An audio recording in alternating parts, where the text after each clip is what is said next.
How is today's stream gonna go? Will this be one of those controversial ones? Will this just be a fun one? Will y'all let me slide with just some regular cool takes? So y'all gonna get me in my bag and have me up here ranting? I don't know. That's why I like to be unscripted.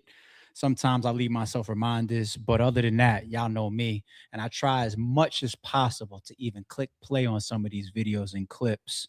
I have in my mind the situation that's going on, or I might read the caption, of course, but I try so hard not to fully read articles or click play on some of these videos until we are here live for genuine live reaction.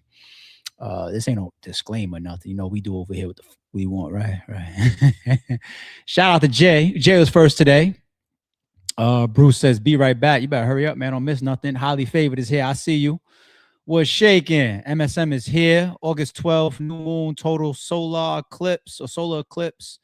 What's all this astrology stuff, man? I don't know about this astrology stuff, man. I ain't really. You got it, G. You got it. You got it. You got it. You got it. You got it. I see some of y'all coming into the chat though, but we're gonna have a fun stream today. We're gonna have a fun stream today. What we got is Albial. What else do we got? We got Pooh Shiesty. We got Fivio Foreign. We got Dame Dash. We got Drake. Drake is probably gonna be our second topic. And we got Tsu Surf. Tsu Surf versus the bloggers, and the bloggers versus Tsu Surf. That's probably gonna be our first topic. Actually, we're gonna warm up with Uncle Ra.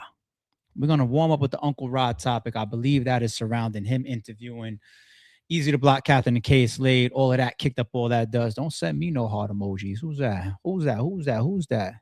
Who's that? Hey, ARP. You going to use the L word on me? Don't make me come through this screen, girl. You know, don't make me come through this. And my charm in person is something serious, okay? I be reserved on the internet, but in person, be careful fucking with me. I appreciate shit like this for real though. Thank you, love. I appreciate it. But yo, we're gonna warm up with the Uncle Rod thing. And I really, really hope I don't get frustrated at that. I really, really hope that we don't. But before we get started, let me just say this. We will be back on the RSU channel tomorrow covering all of our legal news, our criminal world, our court cases, our paperwork, our lawsuits. If you are not subscribed to the RSU channel, get over there and subscribe. I believe the members are now activated over there as well. We're going to get to doing some members only content over there as well. But you know how we give it up over here: music reactions, music-based news, music industry type of news, and battle rap. Okay, here on the RBE channel. So that's what we're going to get to. So shout out to everybody. Actually, I got two warm-ups. I got two warm-ups, and this ain't really related to hip-hop at all, even though it is Brody. It is Brody, just so everybody's in the loop. This comes from Shams. Shams, one of the ultimate NBA insiders. Russell Westbrook is retiring. Now, when I first saw this, it's like a hit of sadness. But nah. Sometimes you have to just grab yourself and say, no. We need to celebrate this man. This man had an incredible career. Incredible. Missed the triple-double. He didn't win a chip, but he won MVP. He's got the triple double crown, and he is going to pretty much go down as probably one of the, if not the most athletic point guards in NBA history. Mr. Intensity, didn't take any nights. So he's pretty much the Danny Myers of the NBA. I know Danny Myers had off nights. So is Russell Westbrook. But you guys get my point. Somebody that's just always intense, trying to give everything he has, no matter the team, the stage, or the league, no matter the opponent, the team on the other side. It doesn't matter whether you're getting the championship game, the Mooks, the Luxes, or Gorilla Monsoon. Look how I fucking blend this shit together. That's who Westbrook is, man. Flowers. After 18 of them. Wow. NBA season, Russell Westbrook has retired. A legendary career. NBA's top 75, 2017 league MVP, 9-time All-Star, 9-time All-NBA, USA gold, Olympic gold medalist, and all-time record for triple doubles. Fire. I remember hearing during the offseason talks of will he go overseas. He didn't need the money. I think they was offering more that he possibly would have made in taking a contract this year if he returned. Did he ended as a free agent, right? So I didn't see that. I didn't see that happening. I just feel like Russell Westbrook got way too much money. Is this one of those scenarios where he wasn't going to end up in a situation that he was really comfortable with? Because he hasn't really been ranting and raving like, let's say, that little piece of or that little timeline moment with like Carmelo Anthony. Even Allen Iverson went through that for a second, like I'm off the bench, right? But Carmelo Anthony was different. Carmelo Anthony felt like he was being blackballed from the league a little bit, right? They kind of wanted to humble him or some shit. And then eventually Carmelo said, all right, I'm out of here. You know, he took his humble, situation, but then that was a short lease. We saw that coming. Russell Westbrook, possibly similar. I think he's very capable still to be impactful for a team, but the man chose to retire. He had an outstanding career. Shout out to Russell Westbrook, okay? Shout out to Russell Westbrook. All right, let's move on to Uncle Ra. Let's get into battle rap mode now, okay? This is the battle rap warm-up right here. All right, I'm going to take the small screen, but let me read this where's the caption at? Uncle Ra responds to thirsty criticism, says he's not mad. He did the Kid Slade an easy interview.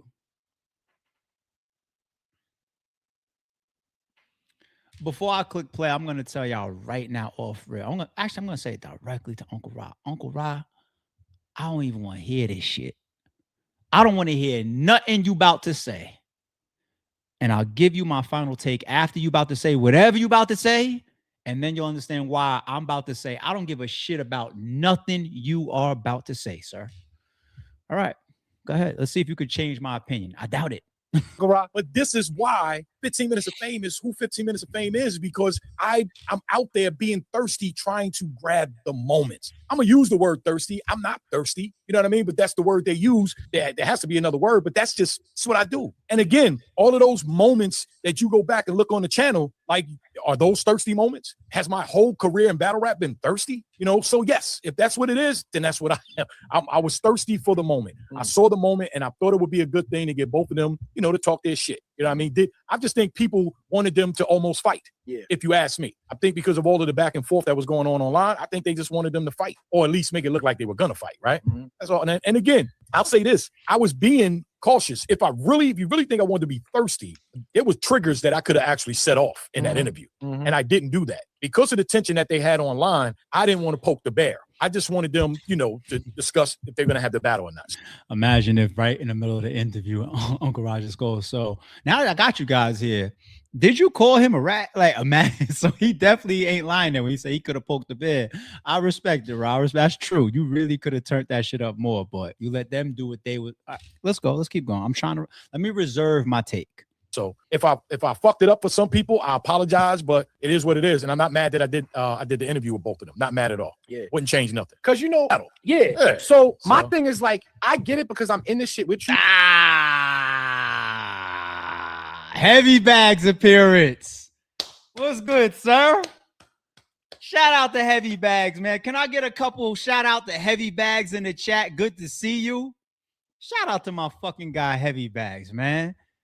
I didn't expect to see Heavy Bags on camera, man. Where Heavy Bags been, man? You talk about this man has done so much within the battle rap culture, man. Let me get some shout out to Heavy Bags in the chat, man. For real. Shout out to Heavy Bags, man. I did not expect to see this man here in this interview or this clip. Some things work and some things don't. I don't feel like that did anything to the battle. I don't think so. Did it make it a little bit less aggressive? Probably, but I don't feel like you did anything wrong. You just did what you normally would do. If you want to get technical, yeah. If you want to say anybody fucked up the battle, I still don't think it's fucked up. If anybody wants to say it was them, it wasn't me. Mm-hmm. This is your moment. I got both of y'all on the camera together. Sell a fucking fight. Yeah. So evidently, what they're telling me is that they didn't sell the fight. What did I have to do with that by bringing them together? 9 times out of 10, when I bring two battle rappers together on camera and have those conversations, they know what time it is. It's time to sell a fight. Mm-hmm. You know what I mean? And again, no disrespect to them, but that's the era we living in now. Niggas is talking a lot of shit online. It's like people are doing that. Like, yo, when you see each other, Av and Verb. Come on, man. That's just a classic moment, man. They weren't gonna fight. They was just talking shit. It's damn near 1 million views. Yeah. I mean, and again, those are moments that I look for. You know what I mean? So it's like if they want to say anybody fucked up that battle, it was them not selling the battle. My job is to help sell the battle by getting them two together. Now here's your opportunity. You've been talking shit about him online. He's been talking shit about you online. Here y'all are now. Sell the fight. Yeah. You don't have to fight, but at least sell the goddamn thing. So I don't know why people would blame me. Make it a little. Really. He apologized. He said, if he, all right. So my take has not been changed. And I didn't think you'd be able to change it, Ra. I didn't think anything that you was about to say was going to change my take, because when I saw the caption earlier while I was prepping the stream, and I was just like, all right, let's see what's going on. We'll use this as a battle rap warm-up topic. And I saw the caption. I said, Uncle Ra, I don't want to hear no thirsty shit. I don't want to hear no blame. Uncle Ra has nothing to fucking do with the coach's reaction to what Easy and Kid Slade ended up having people feel or interpret, or the vibe or whatever when he put that interview out. Uncle Ryan got shit to do with it. When Uncle Rod says if anybody ruined the battle, it was them. He gives examples of Av and Averb, and there's a million examples of people know the camera is right there in front, let alone they was asked to do it. Easy did an interview saying, or he was on his stream saying, niggas asked him to do it, and at first he was like, nah, but then after that he thought about it. He said, you know what, let's do it. So you even, it's not like you guys are standing there together yucking it up, and then here goes Uncle Rod. Oh shit, there goes Easy and Slade, and puts the camera on y'all. It gets discussed. Hey, y'all want to do the boo boo? And then Easy said in his mind, I'm not gonna do it, but then he changed his mind. So you guys know, then it becomes 3, 2, 1, action. You guys know you're about to be on camera with whatever energy you guys want to keep. Who the fuck is blaming Uncle Ra if they feel that the battle was tainted? I go back to the days of Jemski TV. That was my first in-person battle rap RBE solo interview ever. I've done interviews prior to that for battle rap, but I'm talking about my own. Here's the owner of RBE. Was after our first event ever, Jemski TV. I go back to those days, and I just have been in the field so much. I know what it takes to be out in this country or this state or cross country over there, the South, the North, and bump into these people that are feet on the fucking pavement, bringing us our exclusives. Hey, all this buzz about Tsu Surf versus Murder Mook. Hey, I'm gonna pull up on Murder Mook. Hip hop is real. Hey, y'all want to hear about Hitman versus the Cassidy face-off? The first thing you heard before the face-off dropped was hip hop is real. Hitman talking about the face-off. It's probably got 1 billion views on it or some shit.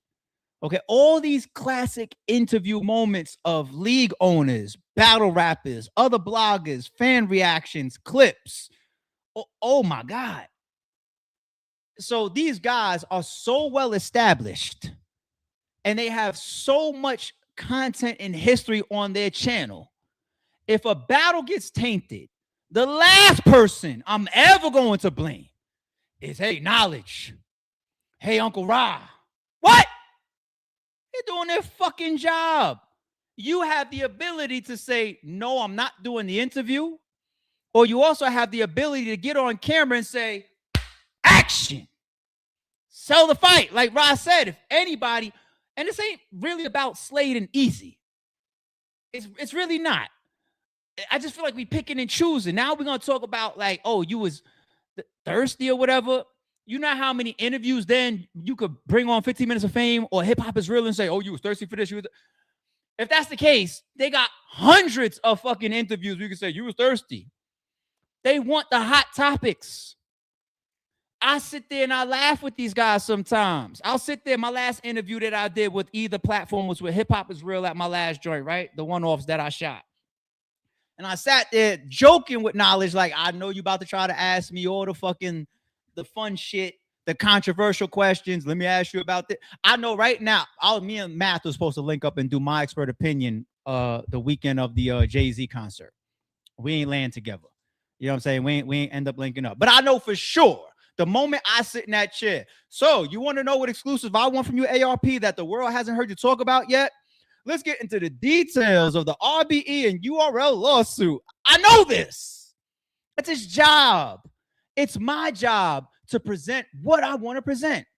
Do I want to talk about this? Do I want to address that? Do I want to say that name? Do I want to leave that piece out? Do I not want to say this? Do I want to sell a fight? Do I want to promote a card? Do I want to promote myself? Do I want to take shots at somebody? Do I want to shut the fuck up? Do I want to walk away? Do I want to say, nah, not now, not today? I got interviews, real quick interviews with Uncle Rob where I wasn't trying to interview. As a matter of fact, shout out to Uncle Rob. He held me down with some behind the scenes shit. Something was caught on cam. It wasn't supposed to be on cam. We called a nigga on three-way like, hey, I need you to blurt that for me, homie.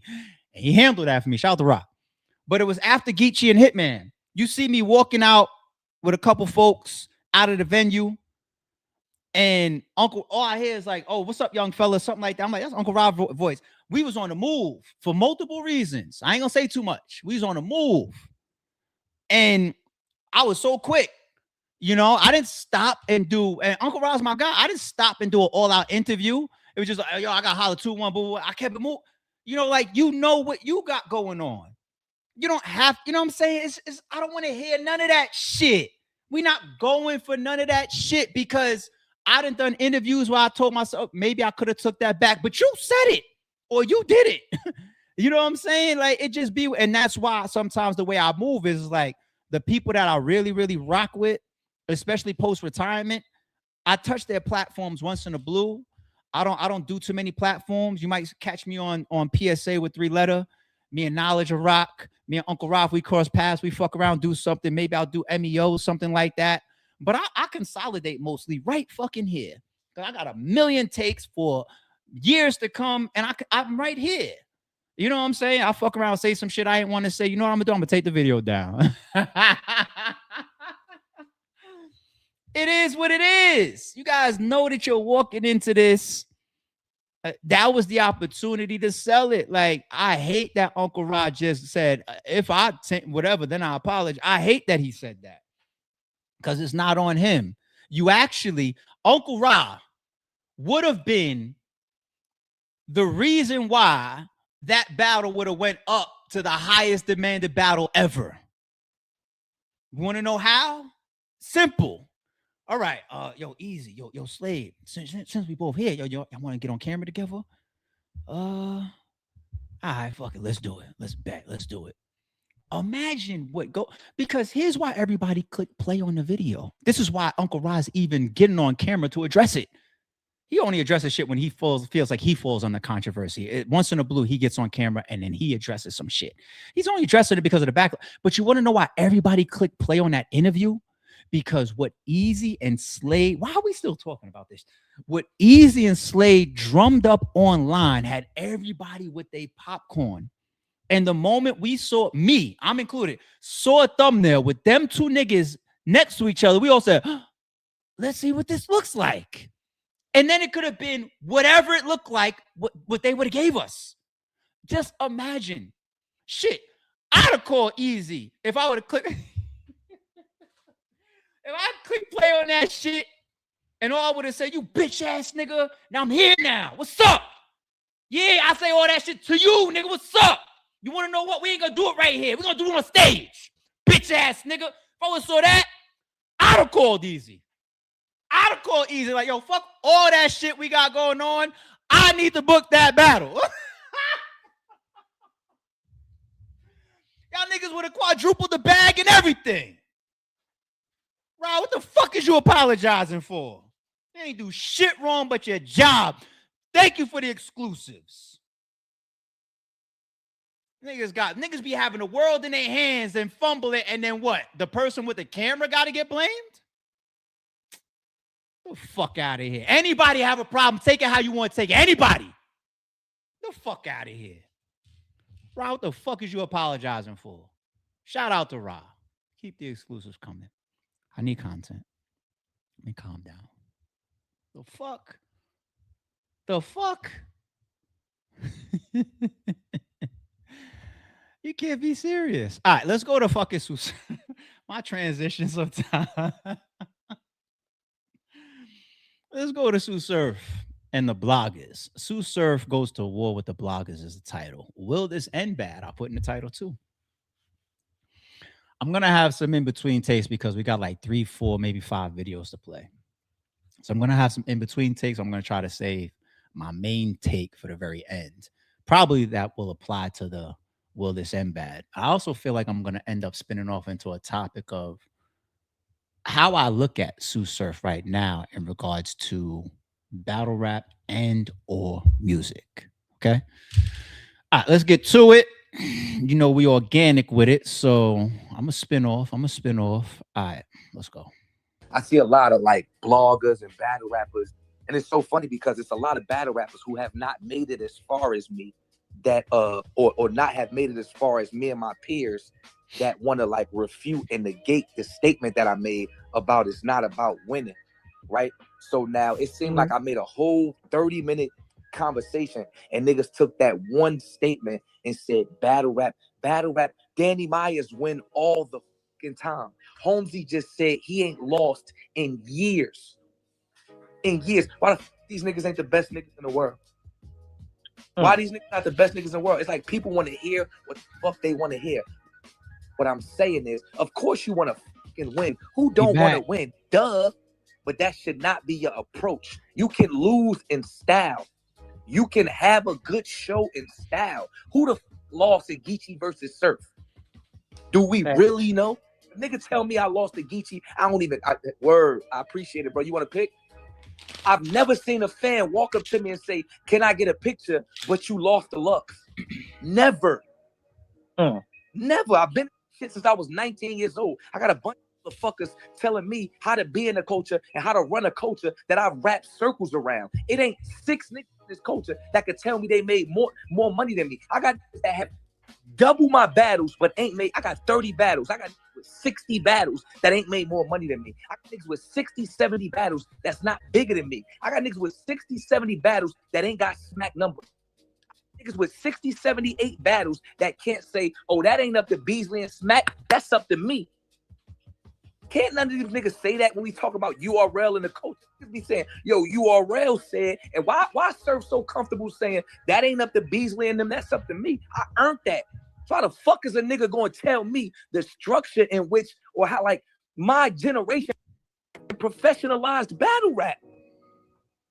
Prior to my generation, the URL era, Mook and them like almost invented it in a sense. Like that's their level. Like they're the forefathers. They created it. But somebody created the structure of it being a contract. Who you think signed a contract for a battle first? Murder Mook or Hitman Holla? Murder Mook or Tsu Surf? Like it's a structure that got built in our generation that made what a professional battle rapper is. Mook became a professional battle rapper after Tay-Rock, after Hitman, after Mook, after Surf. I mean, excuse me, not Mook, after Surf. We professionalized battle rap. The URL era is what made battle rap a professional thing.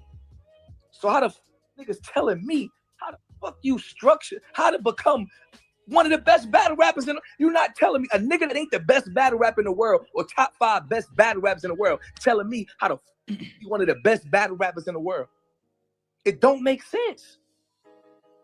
All of that's at the top, they understand exactly what the fuck I'm saying. What I'm saying is, if 500 motherfuckers come to see me be Tsu Surf, and I walk into Houston and I be exactly who the fuck y'all need me to be, and I lose the goods per the culture or per the don't nobody give a Surf was Surf. Y'all, when they speaking on losing, they talking about losing in some of the fashion that these niggas losing. If a nigga got his whole leg up your ass, for sure you lost. If you go in that bitch and have a motherfucking chess versus easy, what the fuck is we talking about? Who lost in chess versus easy? Tell me.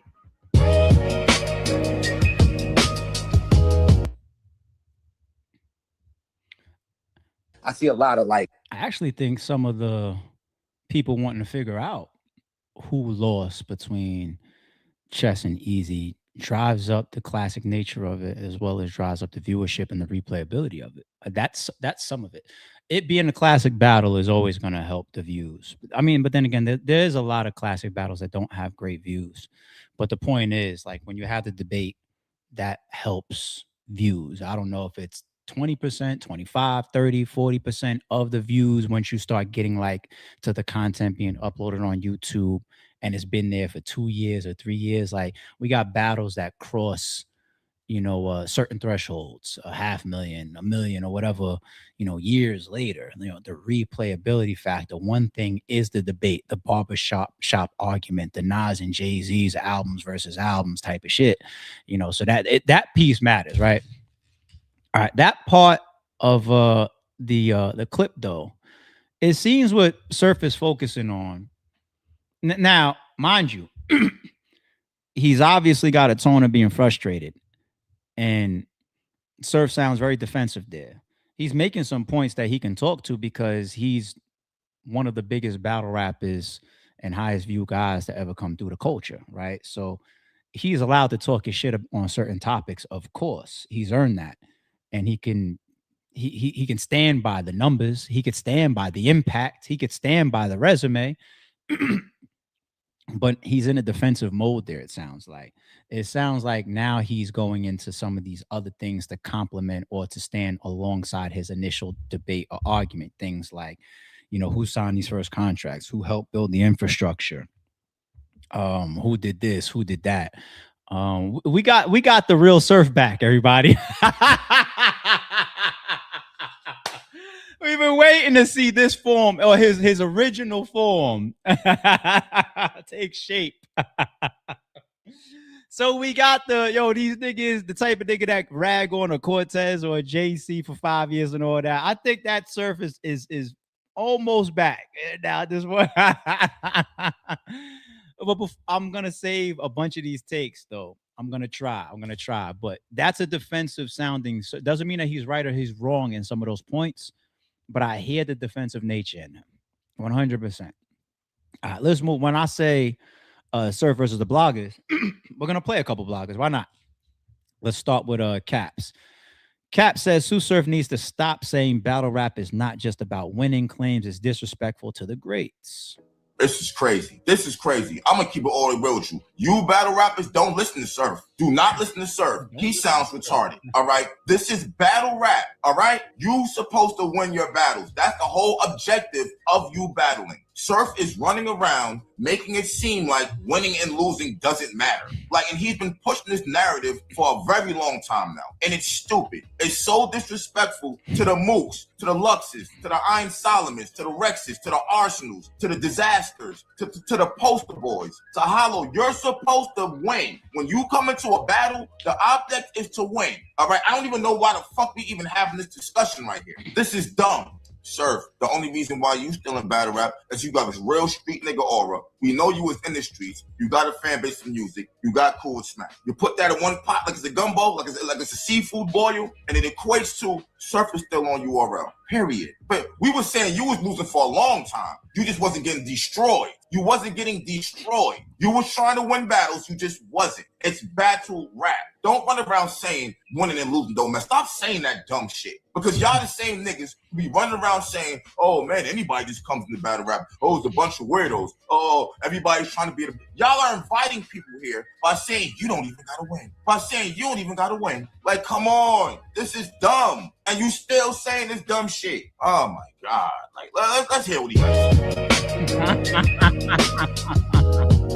You could always count on Caps for entertaining take, right?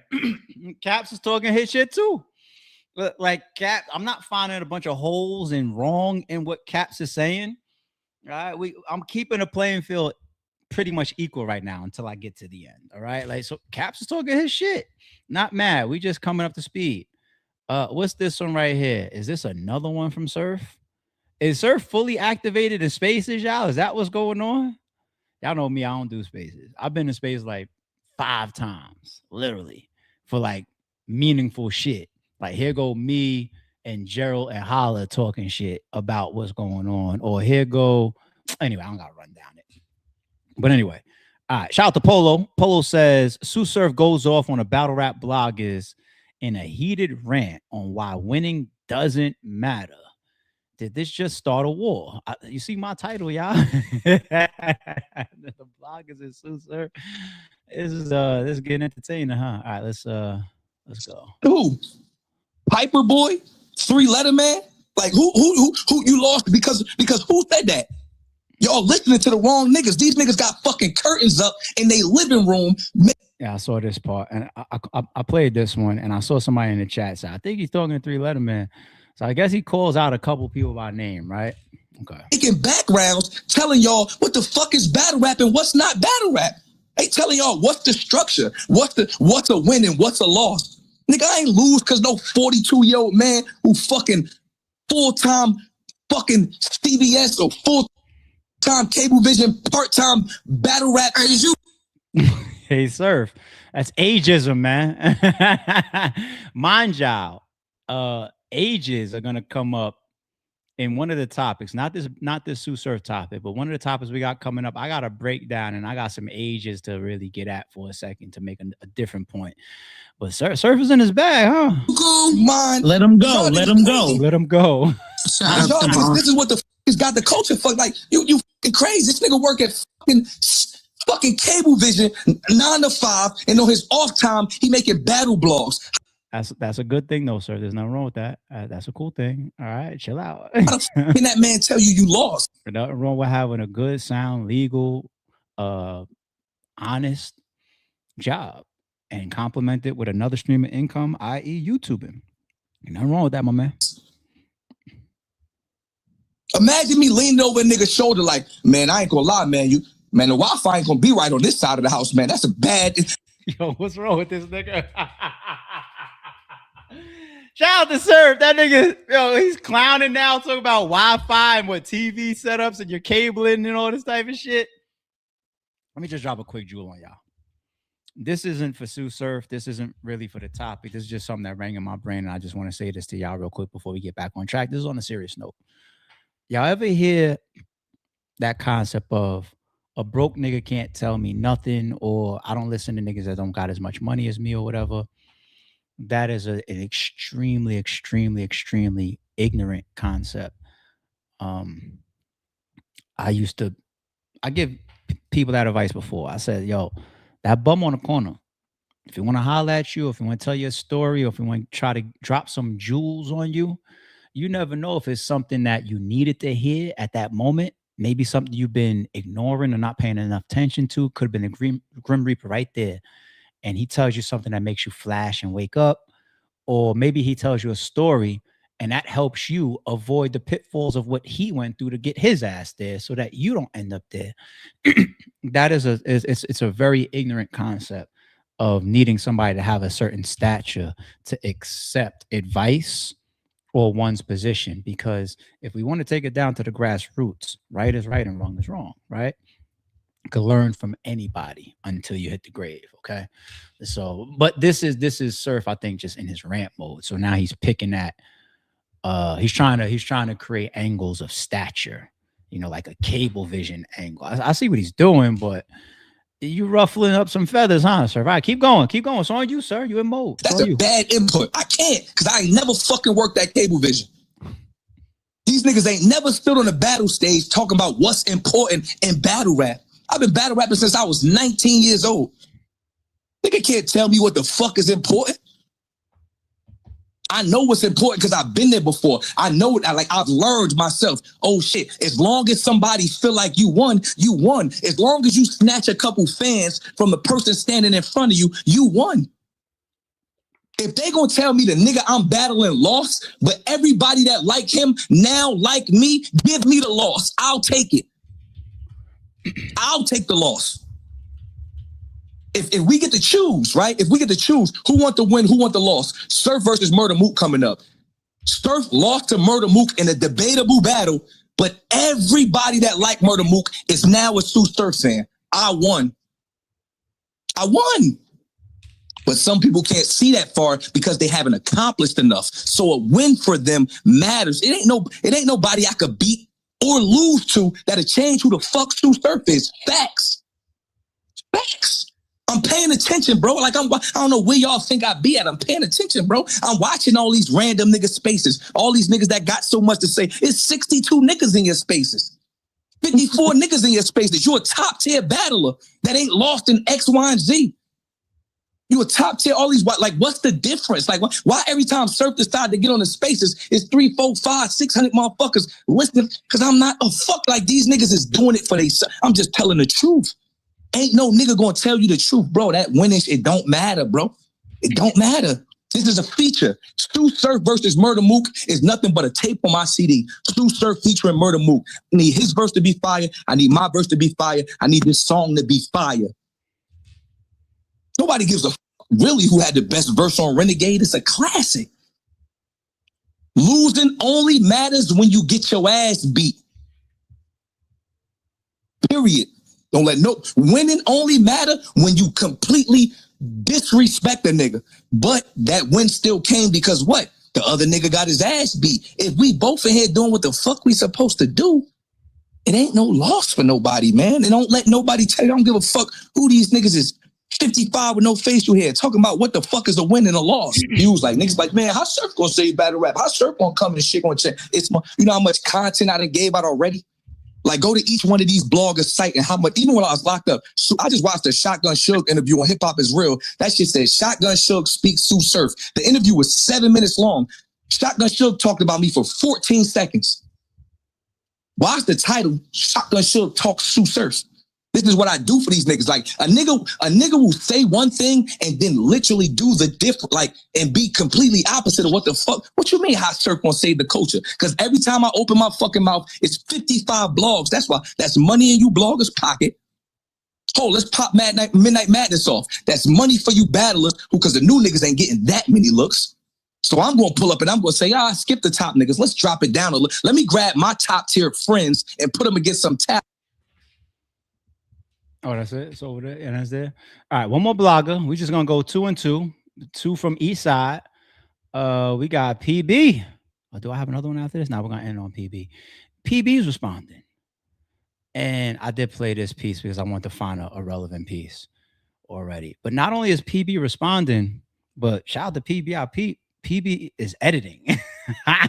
PB is editing a little bit. Yeah, be careful, Surf. Okay.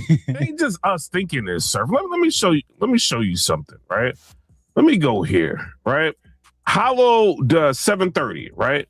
The fan of battle rap.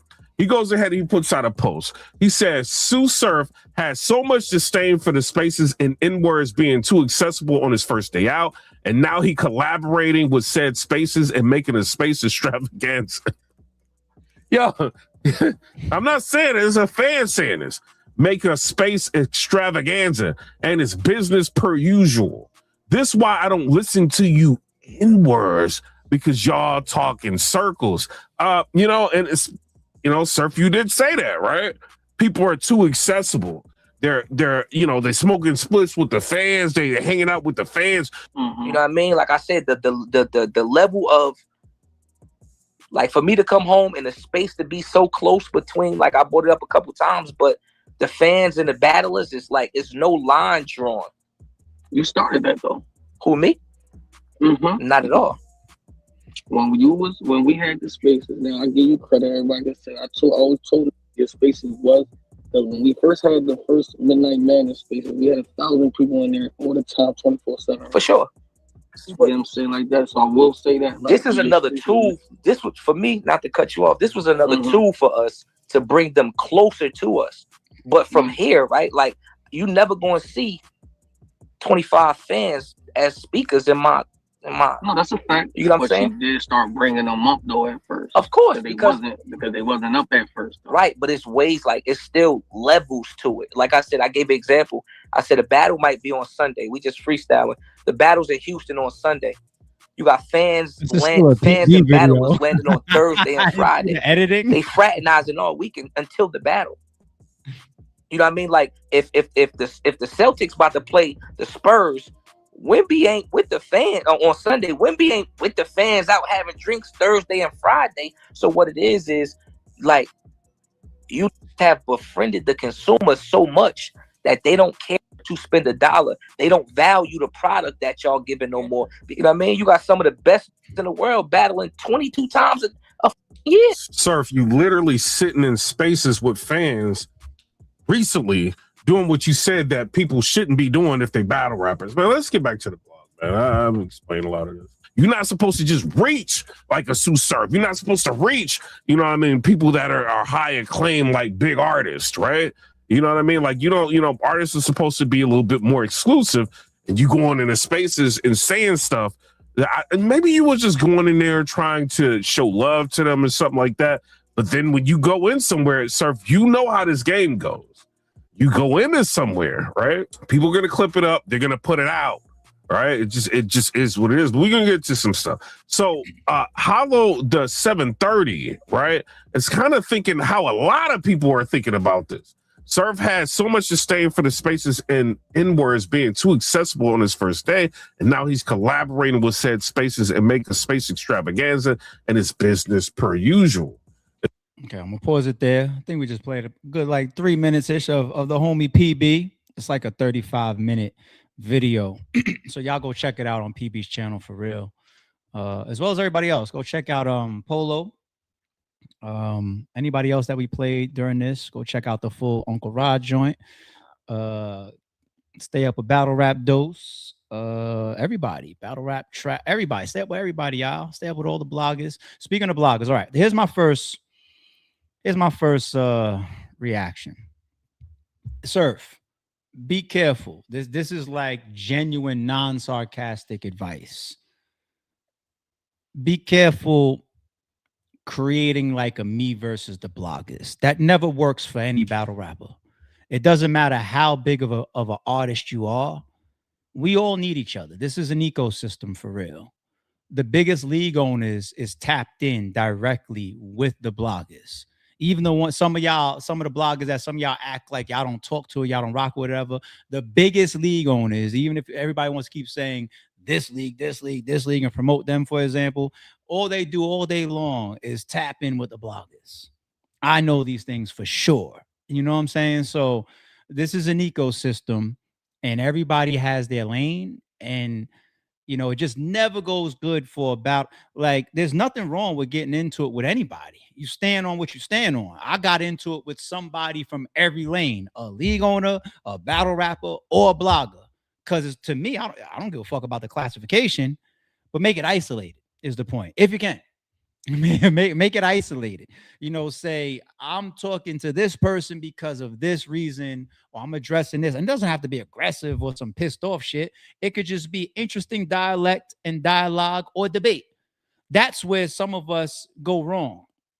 Like we have some interesting topics that come about, and I'm a victim of this sometimes too. Maybe it's the aggressive nature, maybe it's the cameras on us, we're in front of our fans, whatever.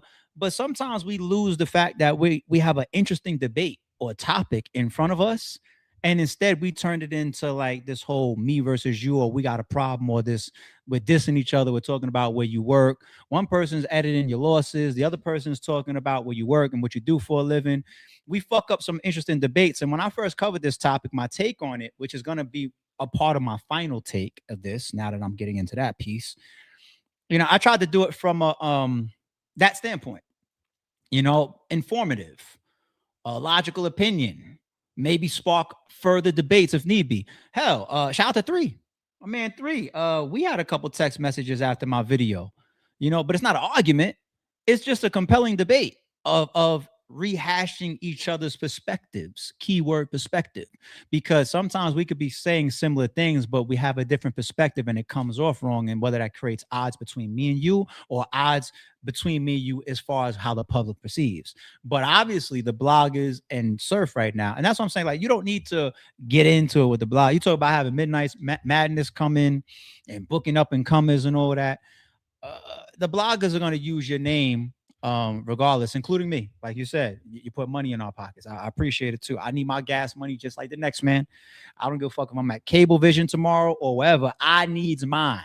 I need my content. So thank you, Surf. I'm appreciative of your algorithm. I am.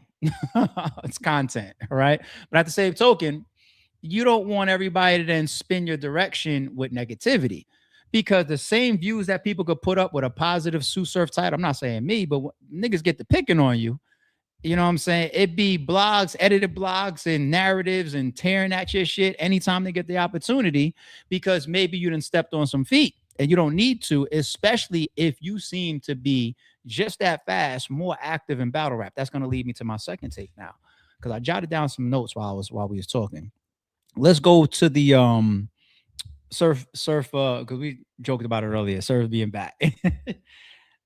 I ain't gonna lie, in about less than 2 weeks time, maybe it's just me, I went from looking at Surf to saying, oh, he's gone. You know, I'm not talking about the Mook battle. We just saw him saying, like, I don't need to battle Mook. It sounded like he was talking it down for whatever reasons. Could be financial, could be no league is interested in paying that tax. So who knows? But I was like, he's talking it down. You know, I don't need to battle Mook. What does that do for me? That space, remember that? I was like, oh, that's interesting. The Summer Jam thing, we all praised Surf for it. Still do. That was dope. That was a dope look. I covered it, was very positive about it. He's got music clips that's dropping. We're all praising that, pushing his music and hope and rooting for him. Somehow within 2 weeks, Surf, you're making at least one of your cores. And I know you have a following outside of battle rap, but you obviously even entertain battle rap at a level where you understand how much of your daily or weekly or monthly core is still within battle rap. And there's nothing wrong with that. Unless you are conceited and you have been away for 8 fucking years, your primary core for a lot of battle rappers, no matter how large you've gotten, can still be battle rap. Could still, or a big percentage, even if it's 40%, that's a big fucking percentage. 25%, that's a quarter of my following is still in battle rap. That's still retweeting me, talking to me, promoting me, buying my shit, subscribing to my channel, checking me out in spaces. Even if it's 25% and you got a hit record out, that's a big percentage of your fan base and your following and people that cop into you. Some jewels.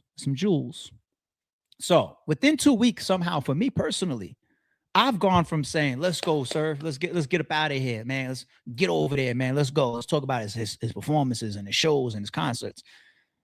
And you have allowed yourself to feel like you are, to the perspective and to the public, like, no, you right back here.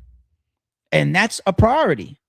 Midnight Madness is a talk, arguing with the bloggers and spaces about should winning matter or not, back in spaces in general. Very, very active on your Twitter, engaging battle rap at a certain level now, and there's nothing wrong with it. We're not saying leave your core, or we want to see you battle, of course, and we like when your energy is within battle rap. But that's why I was always just like, me personally, like the prioritization of how to maneuver both ventures requires a little bit of chess for anybody. I done had conversations with some of the biggest, the Game, for example. The Game, hey, Game, you wanna come debut on RBE? Man, I can't do that shit. I tried to book the Game on y'all on the low. You know what I'm saying? I came much closer to Royce 5'9" versus Daylight. But the Royce numbers and some of those conversations with his manager was But anyway, it's a dance trying to do both. Lloyd Banks, I had a conversation with him too. Multiple conversations. Shout out to Banks. Banks is such a fan and supporter of battle rap, and he's who he is. Like, it's his cloth regardless. But there was a time we was having a conversation about him battling, and I'm not trying to say that he was really, really trying to imply that I'm going to possibly battle after this, but that was still a majority of things he was saying to me. Like, I got this album, I'm about to boom. And when we talk about Lloyd Banks, we talk about him and his music shit, or we talk about him kind of like as a fan or a supporter. The energy ain't really there to book him because he's never fully engaged at that level, and maybe he feels that he shouldn't. Lloyd Banks is still a big enough name. We see him doing shows right now, still a big enough overseas and domestic to go collect a bag. You can taint that with battle rap. Now, of course, Surf is different because you go from being a big battle rapper to an artist versus a Lloyd Banks being a big artist to a battle rapper. But it's a little bit different. It's a little bit different. But if the priority and the big opportunities, because we was just saying, you've already got to the top of the hill. You've already conquered the battle rap beast. There's no bigger heights. Hell, he's saying right now, for him, in his perspective, winning don't even matter as long as he can leave us some new fans. So he's got that mentality right now. So that's proving my point. But I just feel like within the last 2 weeks, Surf has done a big pivot back towards battle rap, and it could be a good thing. What if he's negotiating for Summer Madness or some shit? Or what if he picked up a sponsor for for Midnight Madness or something? It could be a good thing. I don't know. I'm just saying that's what we're seeing. You're literally arguing with bloggers right now. And they were treating you like a god at first on some music shit. Now they're bringing you back down to earth and they're chipping away at your armor. That's advisory, sir. This ain't me picking. This is advisory type of shit that I'm saying. And you peep that and you maneuver how you see fit. All right, the next take. Let's go to it real quick. It does winning matter. And I'm going to bleed this into my closing take. I don't need my reminders anymore. Does winning matter?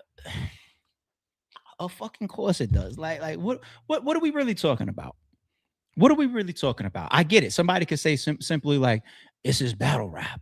Look at the two words next to each other, like battle. Like, what's a battle? Who wants to walk into a battle and lose? Even if you're on a fucking war field in a small battle within the war, you could be fucking pulling up on the beaches of Troy, right? Do you want to lose the battle? No. Shout out to anybody that didn't see Odyssey yet. You're tripping. And who wants to lose a battle in any form? Who wants to be in any lane of competition and lose? Basketball, hockey, tennis, fucking golf. You do it to win. Winning feels good. Losing sucks. Unless it's like a stepping stone or some shit. Like, I don't think we have to have that debate. I don't think any battle rap league owner, fan, blogger, battle rapper doesn't prioritize winning. Nobody's writing lyrics, including Tsu Surf, to lose. Okay? He's not saying fuck it. There could be league owners. It's all good. All I need is to, but that's the business side of things. But battle rappers, if they had their way, they would be undefeated. If they could say, I am clearly on any stat, any website, any app, any fan argument, any barbershop debate, I am undefeated. Every battle rapper would want that. That's like logical. Like, why are we talking about that piece? Now, final take. This is what really happened. I don't know if Surf realizes this. I don't know if the bloggers are realizing this. I don't even know if all the fans are realizing this. Right in front of y'all, what we are doing is we are just having two different discussions. It's just some of the people that's at the forefront of the discussion. For example, Surf, I got to blame you for this. Y'all are not wording yourselves and carrying this one in a debate manner or discussion manner, and you're not separating the two conversations that's happening right in front of us. Does battle rap winning matter? At a hip hop, a rapping, a competitor, me in front of you standpoint, does it matter? Yes. Everybody knows that. There's just another piece to it, and that was the video that I did the other day when I covered this. I said, I'm going to give a perspective of this from a league owner, from a business standpoint, from a draw standpoint, from an industry standpoint, right? And I talked about the other conversation, the other side of this, which is one's drawability. The person that gets up there, and how many times do I got to say it? The men want to be like you and the women want to be with you. You got your hair cut, you're groomed, your outfit is on point, you're out there, you're looking good, you're sharp. You got the image, you got the drawability. They want to know what you pulled up in. How many battle rappers pull up to events a certain way to look Cassidy versus Easy? Cassidy's in the backseat of like a fucking Wraith or a Rolls Royce or some shit like that, right? A Bentley or some shit. This shit mad. The image of this shit matters to coincide with the bars to drive you to a higher level of draw, following, and image. Because image is one of the biggest sells to this shit. Whether you're talking about a fucking record label or Moneybag Yo saying, I used to take pictures with all these celebrities to act like I was in that circle before I really made it, but now I'm finally here. This is the point. The people wearing fake jewelry, the people renting cars, the people shooting music videos in mansions that they don't own. It's all part of it. The league owners that buy a fresh outfit to stand in the middle of the stage during the battle. Remy Ma paying for the girls to get their hair done to show up at her events. ARP fucking giving niggas advice, talking about, yo, fucking get a shape up or some shit, my nigga. All of this is part of it. All of this is part of it. Don't you know I'm ranting right now, B? You ranting right now. You fucking it up. I call you back. I got you, G. I got you. Okay, All right. Yo, I swear I hate anybody that claims to be my folk. How you not subscribed? How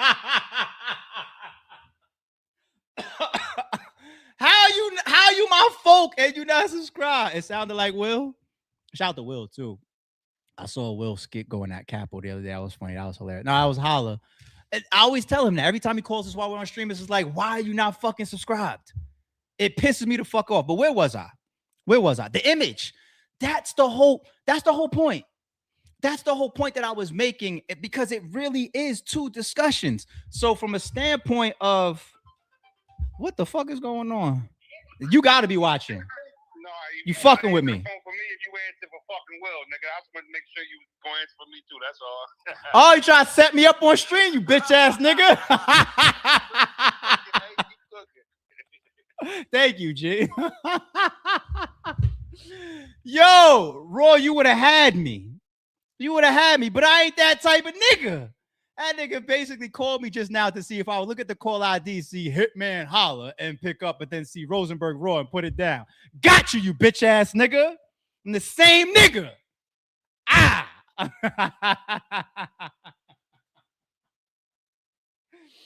Oh my God. But yo, I'm trying to stay on point here. It's two fucking conversations. If you put this conversation with this conversation, and the battle rapper, the artist, the musician, the actor is successful at both, I gotta say it again. I'm clowning a little bit. I'm messing with him a little bit, but it ain't deep. I told y'all the little quick example. It's true.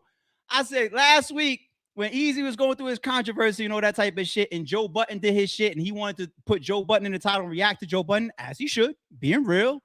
What did Easy do? He put all his jewelry on for the fucking live. Danny, how often do you see jewelry on Easy when he does a live?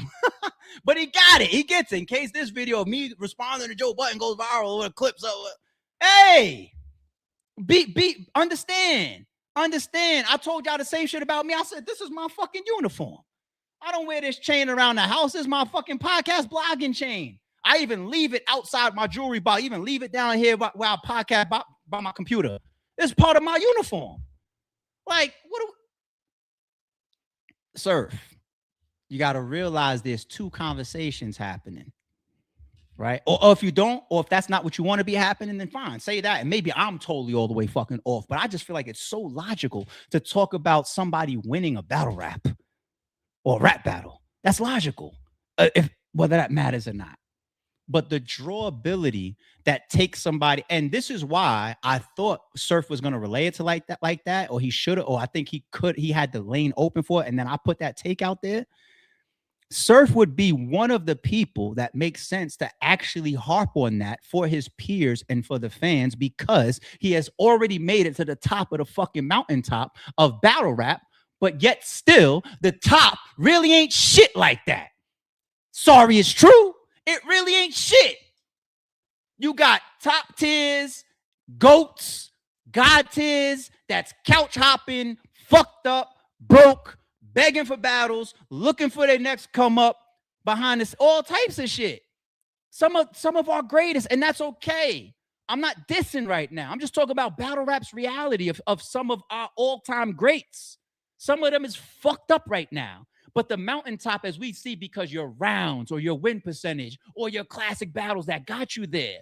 Surf would have been a great person to make that point, the same point that I made, which is like, look, I'm trying to tell y'all, I might have lost a couple battles. Yeah, y'all get on me for 40 bars and Lux and my losing streak, and I went to commentate and this and that and blah, blah, blah, blah, blah. But I'll tell y'all one thing. Y'all see that I'm always a headline. Y'all see that I always get a call back. You see that I still got headlines. I'm still a draw.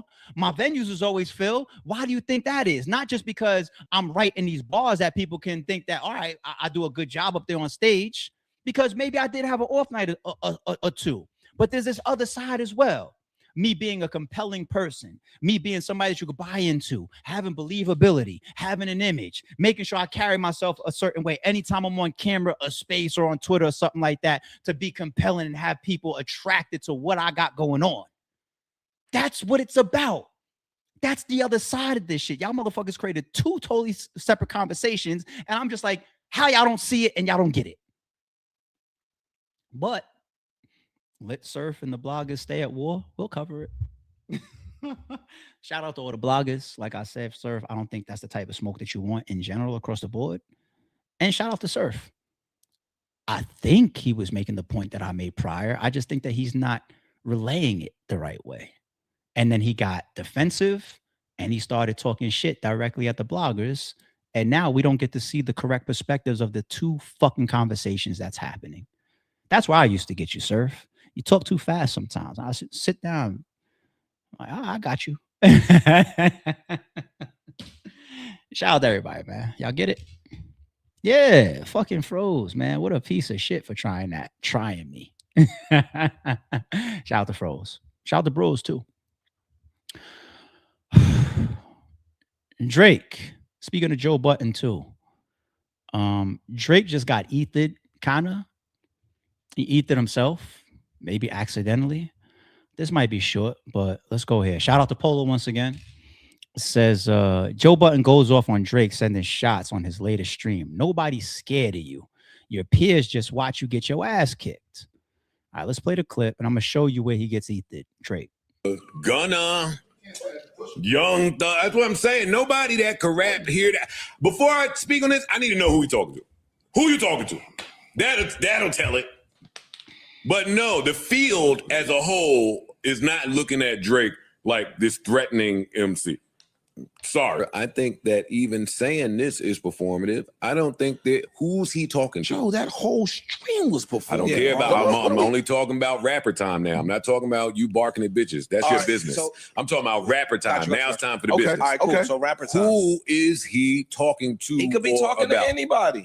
I don't think he has a direct target in what he's saying right now. It's not a particular person I'm talking to. Oh, then shut the fuck up then. No, because y'all niggas still talking. If you y'all out there are still talking. Obviously what he said, even with him responding to Wayno and all of that, I see everything. Even if I'm quiet, I still see everything. Niggas have been talking about Drake like he is done. Let me what rapper is he talking to is all I'm saying. I think it's a general thing. I don't necessarily think it's specific. I think it's, y'all seen one nigga beat me up in the lunchroom. Y'all think I'm sweet. But just know my hands work. Okay, so that nigga might have beat me up, but the rest of you niggas, I'll fuck y'all up. I love that analogy. That is what I'm saying. Yeah. Where it's the very next day of school is all I'm saying. That fight where niggas watched you get beat up just happened yesterday. There's been no other example made to let the rest of the school know that you not Sweet Money no more. The very next day of school, you go. And it don't matter. And it don't matter that you got beat up by the toughest nigga in the school. Okay. Because Kendrick is tough. Once the schools see it, another example need to be made. That's what I'm saying. Who's he talking to? Who does he even have a beef with? What rappers have even niggas went back and they tell me, when he dropped 3 albums and Song of the Summer, Janice, and this, he was on a roll. What rapper has said anything great? I don't know. Nobody. But now that you on a high and you kicking ass, now you trying to come outside and be tough. That was funny, Jay. I ain't gonna lie. As soon as I put the comment up here, he said Janice. That was, you can't time it better than that. That was a funny comment. I ain't gonna lie. Hey, Janice, shut the Again, no. The slap's cool, album's cool, barking at bitches cool, steak, all that shit is cool. Don't try to use that to now come and talk tough to rappers that aren't talking to you because nobody's gonna talk to you. They just Joe and his homie came back and got some get back for that, though. You didn't see that piece, Jay? Come on, man. Cut this shit. You Drake defender. I'm going to get you. I'm going to get you next, Jay. You stay right there.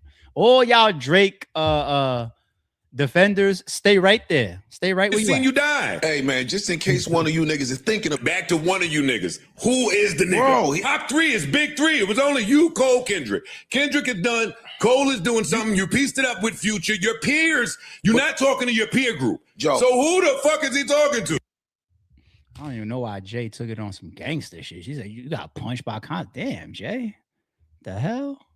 Why you go there? Why you gotta bring violence into this shit? All right.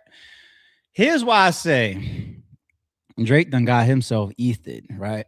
Because anybody that isn't caught fully up to speed, Joe Button is responding to the clip of when Drake just did that 4-hour stream with Benedon. And during that stream, there was a point where Drake, he says something to the effect of like, oh, by the way, I want everybody to, still be warned, because my pen could move and, the ink isn't dry, some shit like that. Pretty much threatening anybody that wants to get on some rap shit or wants to diss him or wants to have, I guess, a back and forth or whatever. His pen is still like that. Cool. I liked seeing that. I was just like, okay, maybe we will get some more battle rap lyrics or songs. And that the Drakes of the world, the Jay-Z's of the world, they're good for some subs. They'll write a song in a minute that got a whole bunch of subs and all types of shit. I'm cool with that. I'll take either or, the directs or the subs from these guys. So I liked when he put that clip, but damn, some of us, including me, I had a short memory there too. I ain't gonna lie. I had a short memory there too. Shout out to Wayno. Wayno reminded us with a receipt of what Drake's paperwork said. It's scary, it's spooky, it's Halloween for niggas if they say something. But we remember. We definitely remember. And we remember this excerpt from the lawsuit. And it says, as a direct and proximate result of the defendant's conduct, Drake has suffered significant general, actual, consequential, and special damages, including, without limitation, impairment of reputation and standing in the community and his profession, personal humiliation, mental anguish and suffering, emotional distress, anxiety, lost earnings, and other pecuniary loss. See, this is something that was delivered towards the lawsuit. This is the lawyer speaking on his behalf. Now, maybe the conversation will turn into, well, the lawyer got to say what he got to say because he's suing the man and he's suing these niggas to get, the money out of them because they defamed him and they let Kendrick make this song to disrespect and violate him. But let's just talk in terms of rap. Now, I'm one of those people that think that Iceman is a very good album. I rated it. I said I liked it. And I still do listen to it. It's a good album. But when you talk like that, the ink ain't dry and all of that, come on, my nigga. Come on, my nigga. Remember the song you said, make them remember? We remember. We remember that we was reading this shit. That's like a perfect place to end it. We remember that we... And I'm so mad at myself for not having that as a part of my take because I am like the receipt guy. Like, my memory will always stretch back to other references in the past and say, wait, you know what I mean? Like, I'm so mad at myself, but I think it's because Drake has been outside for months and he's been doing his thing. And I'm not a hater. I don't fuck with his persona, his character behind all the things we saw last year and the things that was going on around the lawsuit, before the lawsuit. And I was turned off. I'm standing like that, but I always said music, though, I could separate the two. I'm not trying to meet these people. Shit, I'm not going to be on no shows with these guys. I don't want to stream with you. I don't want to meet you. I don't want to shake your hand. I don't want to be in a room with you. I don't want to be a friend. I don't want to associate with you. Nothing. So I could separate. I could be like, oh, the album coming out. I'm gonna check it out. Oh, it's hot. This is hot. That song is good. But no, as far as you as a person, yeah, that's cap. You full of shit. Because this is what you was really on when blah, blah, blah, right? I'm just saying. I don't see Jay talking too much. A yawn, that's all you got? You had bars before. I'm just saying. All right, we're going to leave Drake alone. We're going to keep that one short. I'm really looking forward to getting to... Is it the Pooh Shiesty one? The one I'm really looking forward to getting to is... Hold on. Oh, we got Fivio Foreign up here too, right? Actually, this Dame one still got the age piece. I'm actually, let's get into this. I am looking forward to this piece right here. Let's see how we all feel about this. All right, let's go. Can Jay do a comeback album? Can he come back? Can he put out an album? Nigga, rappers are not supposed to come back at 60. Do you understand this? It's over, bro. It was over 30 years ago. You don't want to come back out. Who wants to see a wrinkled up 60-year-old camel face, like, come out and be old with his back hurt, a little arthritis, not moving the same? Like, who wants to see that? He does. He wants to see that when you listen to the album. Because he's old. Absolutely. Only old. You see, he got a fitted hat on. Absolutely. He's right about that. Fitted hat is a no-go. Fitted hat is a no-go. Oh man. Now he's imaginary mustache. Let me find out. No, you got a mustache. You good. But you got a mustache. Very little. Every nigga that wears a fitted wants to see Jay come back to life. But nigga, I've been wearing them all my life. I know it's time to stop. Like, can Jay do a comeback album? Can he come back? Can he put out an album? Nigga, rappers are not supposed to come back at 60. Do you understand this? I'm not allowed to have fun. It's over, bro. It was over 30 years ago. You don't want to come back out. Who wants to see a wrinkled up 60-year-old camel face? Like, okay, let's reel it in. Let's be serious for a second. So y'all could put in the chat if Jay-Z drops an album. I mean, he just shut down all of New York with his concert over the weekend. They had to add a show called the bonus inning, right? Or the right? The extra inning after the Friday and the Saturday sold out. I mean, I was there, not just in the show. When we pulled up and got parked and was walking up, it felt like the whole city was out. It was partying in the street, niggas playing bringing speakers out, all the bars opened up and everything, and it just felt like all of New York was there. It was a beautiful thing, a beautiful vibe. I didn't see a single fight, nothing. I didn't even see an argument, all them niggas. You know what I'm saying? But Jay-Z's musical attraction from fans is still there. He just proved it. Now, you guys could put in the chat, if Jay-Z was to drop an album, are y'all flocking to it? My answer is he's still one of the best. Like, what are we talking about? Of course. This is not like football. Well, then again, certain positions, like even Brady played for a while. I know there's rules around that help save the quarterbacks. If you're a pocket passer, you could last a little bit longer back there.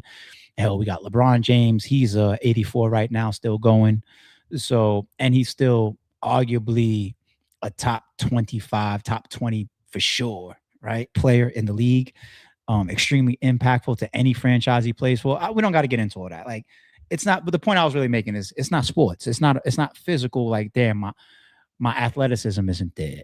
My knees is a little fucked up. I'm more injury prone now. It's not that. You're talking about lyrical ability and artistry. That doesn't go anywhere. Dame, I pulled up a comment here that said, he's hating, but it's funny. My immediate reaction is I would agree with you 1000%. Like, yo, Dame, you a hater. The only reason I at times give Dame a pass for what I in my soul feel is hating is because just like we did on our last RBE stream when we put up the What's the Dirt documentary, and we're talking about is Jay-Z and Roc Nation allegedly doing things to try to sabotage Drake. And I said, look, I don't put nothing over Jay-Z. He's my GOAT, but I don't trust him. I believe he's done dirt in his life. I feel the same applies to Dame. I really believe that there's shit that happened between them that's unjust in both directions.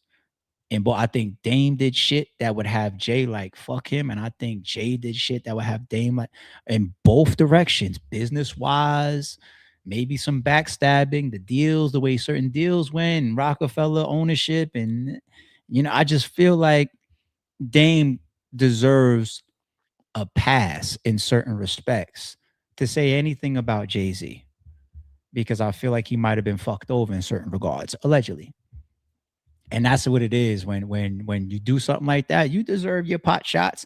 And if he's able to laugh about it, then so be it. These guys were brothers. And you don't have to be some deep friends, you know what I'm saying? But they had enough dealings and possibly high levels of betrayal or disrespect, and or where if Dame talks like that, like this, I kind of get it. I'll be like, damn, you're hating, but at the same time, I get it, if that makes sense. Okay. But his whole thing about age, outside of my LeBron comparisons and shit, let me I pull some shit up in the background. That's what, here it is. 2025 critically acclaimed album. We already know arguably the best album, hip hop album that came out last year was Let God Sort Them Out by the Clips, right? Pusha T is 49 years old. His brother Malice is 53 years old. Now, I also pulled up another list of highly sought after artists still today and what their ages are. And some of these ages caught me off guard. Shit, I got to remind myself how old I am because time is flying, people. Slick Rick, speaking of Jay-Z, who just opened up on the day that I was there, the Saturday, he opened up the show. Slick Rick is 61. Talking about 60. Slick Rick is 61 years old. If Slick Rick popped out if I was at a show and Slick Rick comes on stage, I'm cheering. I'm paying attention. Dare I say, on some throwback old school children's story type shit, I probably would I wouldn't go to a big Slick Rick concert he was headlining, but I would go to like a small show, like an intimate type setting of Slick Rick. Sure, I would. He's 61 years old. And not because that's my era and I'm an 80s baby and I came up in hip hop. It's just I still appreciate his music. He's 61. Cool G Rap. He drops an album today. I'm buying it. He's 58. Rakim is 58. LL Cool J is 58. I ain't checking for LL. Big Daddy Kane is 57. He's still out there doing shows. Ice-T is 68. He's still on TV forever. Too Short is 60. Dr. Dre is 61. Everybody still wants his music. KRS-One is 60. I know I'm talking about a lot of old timers, but how about these guys that if they put out albums, people's going to pay attention and see like, hey, what you got going on? Busta Rhymes is 54. I don't know where I am. I'm not paying attention. Busta Rhymes is 54. Snoop Dogg is 54. Method Man is 55. Next is somebody that's older than Busta Rhymes, Snoop Dogg, and Method Man. And if he puts out an album today, if there were still physical copies and CDs, I would stand in line for it. Ghostface is 56. Ghostface could sell me an album right now. He's 56. The fuck is we talking about? Raekwon is 56. He could sell me an album right now. Q-Tip is 56. Common is 54. Eminem is 53. I just watched him blow up the stadium walking out and doing Renegade with Jay-Z. He's 53. Jay-Z is Ghostface age, 56. I don't know why they put 4 years on him. Look at 60-year-old Campbell come out. He put 4 more years on it, but Jay is 50. Is the same fucking age as Ghostface. Nas is 52. Y'all get my drift here? Am I tripping? Yeah, we talked about that yesterday. Shout out to Herbs 602 on the Sorry It's True channel. We opened up with that actually. Salute. Appreciate the super too. Wait, anything else about him that he did? Yeah, maybe. Yeah, we talked about that yesterday. What? Age. Didn't I tell y'all we was coming back to ageism? So damn. I get it. It's funny. You guys have a hatred towards each other, an issue. Give that a pass. I understand.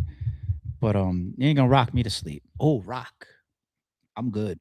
I'm good. You ain't gonna rock me to sleep. Over your head. Y'all didn't catch that? No. Was it whack? Was it decent? Okay. I did it on accident. Fivio, let's talk to you real quick. What do we got? We just got 2 more and a half, and I think these are going to get short for y'all. Fivio Foreign. I just all right, hold on. Before I get to the take, Fivio Foreign says he's closer to God than ever, and his gospel album is proof. I'm doing a whole album. I'm doing a whole gospel musical. Okay, so like So like I'm gonna have like a compilation of songs, probably like amount of songs like an album vibe. You know what I'm saying? And each song I'm gonna try to do a video, but the performance style is gonna be musical style. So it's gonna be like a lot of acting and the performance, not performing. I'm really doing these songs for the performance. Okay. Like I'm kind of like I want to drop it. Obviously, I want everybody to hear it and tune and stream and things like that. But what I'm really excited about is performing these songs because I like the reactions. Okay, so it's gonna be music videos and maybe a tour. Oh, definitely. We definitely gonna tour. You know what? I don't need to go to the second clip, and I'll give y'all a little story, a little personal story. Why not? Thank y'all for rocking past the battle rap side of things on the RBE channel.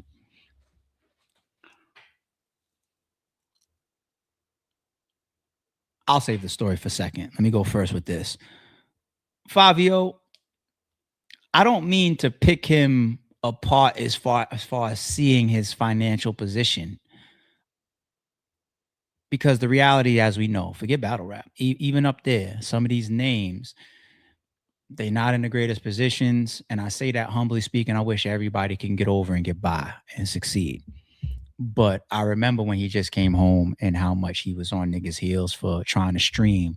Then I think for a second he was trying to get a boxing match with maybe Aiden Ross or something. I remember he was trying to go off on Casanat for not inviting him to the Streamer University. Remember when the cops ran into his crib and we saw the footage? You know, it's a little apartment. And when it got to the bedroom and they were searching his joint, there was an air mattress on in the bedroom, an air mattress.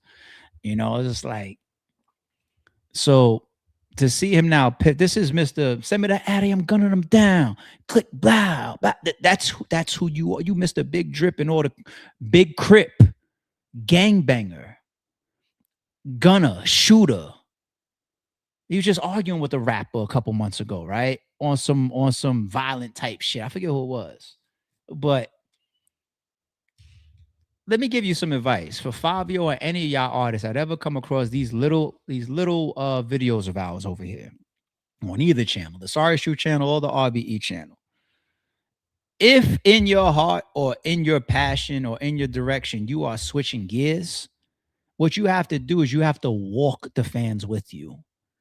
You don't have the fans going from Big Crip to waking up the next day and you're announcing, I'm fitting to do this gospel album.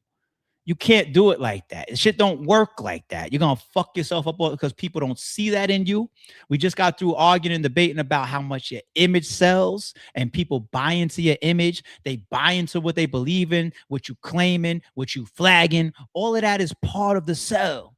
The lyrics, the believability, the people in your videos, the imagery of the videos, all of this.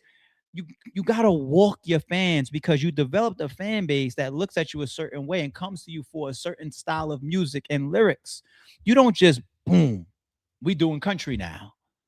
You can't do that at his level. If you're Beyonce, you could turn around and say, I'm finna do this country album. And it's still, you know, melodies and sing. Even that pivot isn't as tough to me as going from gangster rap to religious rap. You know, like that's not the same even, but you're not Beyonce. It's Fivio Foreign searching for a hit who doesn't really have traction like that, you know? So when I say story-wise and when I say walking somebody, I went to college in Atlanta, right? I was in the AUC, some of the most incredible years of my life, where you got Morris Brown, you got ITC. A lot of people forget ITC. It's like right in the middle of the mix, little small, little whatever. You got ITC, you got Clark, got Morehouse, you got Spelman. That's why when I was young and motherfuckers were like this, Morehouse people, and I would hear that, like Morehouse, you go to a school that's all guys. If you are in the AUC, you understand like it's told, because if you go to Morehouse, which is a prestigious name, prestigious college, something dope to have on your resume. It's not about the fact that the school is all guys, just like Spelman is all girls. The AUC, all those colleges are on top of each other. Morehouse, ITC, Spellman, Clark, Morris Brown. They're all on top of each other. I'm talking walking distance. You don't need a car. We used to walk to the other dorms and the other campuses to party, like walking distance for everything. And if I'm speaking to anybody that knows the AUC, a lot of that shit is connected by the strip. A lot of us hanging out at Stiegel's, getting our wings at night. Everybody knows to go to Stiegel's after the club and all that. And sometimes during the regular day, if I'm talking to anybody that understands my talk, put a thumbs up, but I might be on my own. It's all good. Strip and Stiegel's. But anyway, the story-wise, as a New Yorker, as somebody heavily embedded in the New York rap scene, I'm already hearing about the Harlem drama and the beefs with Mace and these guys and Jim Jones and all these people. And then we hear Mace is leaving music after Harlem World and his big hit record and all these hit singles and being on top of the charts, being the man, running the hip-hop industry for a second, right? All of a sudden, he's going back to college. Went to Clark. Used to see Mace all the time out there on the strip in between periods when everybody be hanging out. Because like I said, it's all walking distance and connected, pretty much. Walking distance.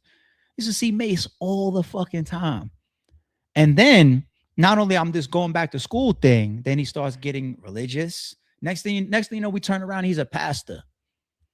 But it wasn't like he went from a music video with Diddy to being a pastor. We see he's got beef. He might be trying to grow past or away from certain people. He moved away from it, went back to school, picking up trades, got more right spiritually. Then he became a pastor. And even though we didn't like that for him because we're still looking for the Mace, the Harlem World Mace, it made sense. And when I saw him out there on his college shit, regular shit or whatever, I didn't see the rapper. I knew that, oh, that's amazing. Damn, that motherfucker got platinum records and shit. But I didn't look at him like, what are you here for? What are you with us for? I don't make no, I didn't see him like that because it's like a walking progression of one's path, you know? And religion is a path thing. Fivio, it's a path thing. It's a change. It's an evolution. You can't even adopt religion at a genuine, sincere level overnight. You can't. You know, it's a walk of evolving and changing and adapting and learning and reading and experiencing and practicing and praying. And it's all of this stuff. I might even sound like I know better, and I'm not religious. I'm just saying, you know, none of us looked at Mace like that. Now, actually, it happened on the reverse when he came back, got on Hot 97 and all that with the Shiesty, and he came back with, what was it, Odyssey, dissing Cam. He's like, wasn't you? We had accepted him as a pastor. He's like, aren't you religious? What are you dropping this songs for? But he was justified because he's like, yo, Cam, these niggas keep fucking with me. It's my turn to finally respond. He dropped the diss track. All right, cool, you back. Now we see him. It is what it is. And, you know, I think he's walked into these directions. And that's why he's been accepted in these different presentations. You know, you don't just come out as an artist that's already not, I don't want to say struggling artist like that and come off like that as if I know everything that's going on with Fivio Foreign. It just doesn't look from somebody like me that's a little bit more experienced from the outside looking in. I don't see that he's at anything close to his peak. So when you come out and say, I'm about to do this, you know what it looks like? It looks like a gimmick. You got to walk your fans towards stuff like that. They're not going to understand it. You're going to leave them all behind. And then what? You're going to try to create a brand new fan base of this guy talking the way you talk and your mannerisms and everything ain't going to go nowhere. And all of a sudden you're going to be gospel.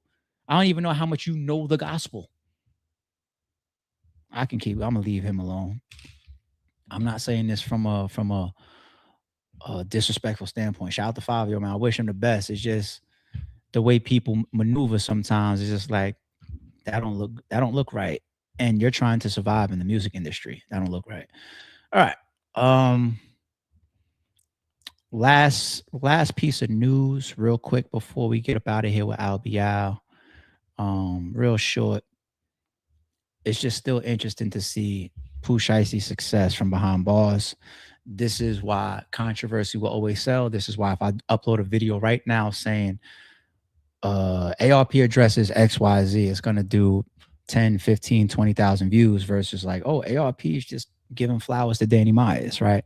That's the world we live in. I understand that, you know. Pooh Shiesty and what he got going on, he's charting his ass off.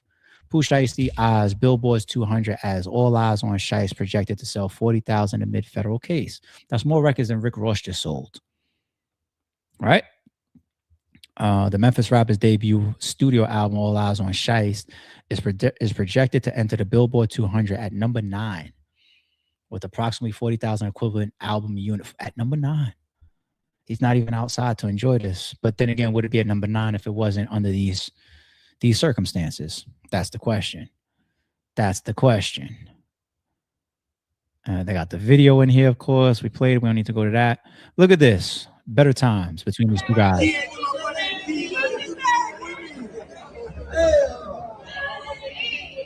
I was giving him a gift. Gucci giving him a gift. Come on, bro. You gotta get in with me, man. Hey, man. Say, man. So look at your rim. Look at your That chain on Gucci always been crazy. I ain't gonna lie. Some slick Rick level shit. Get your phone up. Put my phone on there. Give me slime. Get my other phone here. Get my other phone, man. The good old days, man. The good old days. You know what? I changed my mind, people. I'm gonna leave the stream here. I apologize. The title had not the title. The thumbnail has Al Bial in it, and I'll pull it up here just to show y'all what I was going to do. Was on the exit, we was gonna check out Al Bial's new music video because you know, I rock with the dude. I rock with homie. It's Al Bial's Thug Motivation official video. It dropped 1 hour ago, so I figured, yeah, let's watch this. Let's check it out together. I already know it's gonna be copyrighted, so I'm gonna leave it alone. If I put this content up, I'll probably do it as a separate upload. Okay, but shout out to Al Bial, dropped a new music video. All right, so I'm actually gonna leave that alone. I was, but we're gonna chill out. We're gonna chill out, and we 90 minutes in anyway. Shout out to everybody that came through. A big salute and shout out to Reese Cup Music. He's dropped some insight during our takes today, and we were keeping up. So I appreciate your additions to the takes, G. Thank you. Thank you. He says, I never understood job shaming the consumers, though. There's more consumers that relate to threes, angry fans, PBs, etc., etc. Totally agree with you. The working man is the more average and relatable person. But there's a lot of human nature that gravitates towards vicariously living through. So I think that's strong out there as well. But you're absolutely still right, Reese.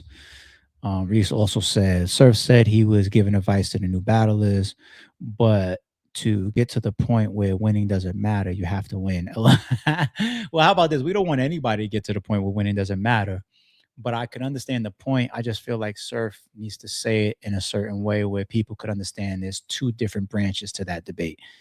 The hip-hop competitor rapping side and the branding, drawing, following, viewership side of things, beating the game type of, you know what I'm saying? Like, it's two branches to the debate or the conversation, you know what I'm saying? So, but nah, shout out to Reese, man. I appreciate you.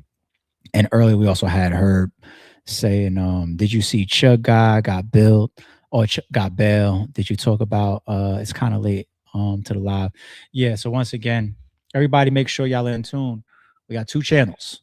We have this channel where we cover music reactions, music-related news, and battle rap.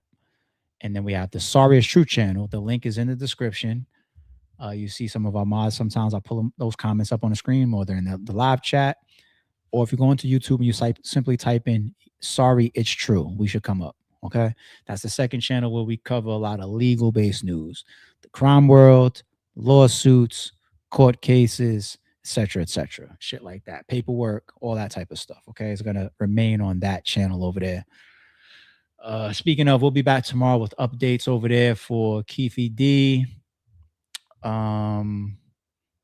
We'll check out Dirk's docket, and there's some other news related stuff going on too that we got to bring up over there. But we'll be over there tomorrow around this time, somewhere in between 5:30, 5:45 ish probably. So everybody keep your notifications on both. Lives, we back. Glad that we getting everybody back in the loop. Shout out to Avo if Avo's in the channel, in the chat. Yes, Black Money, we back. Lives, feels good to be back.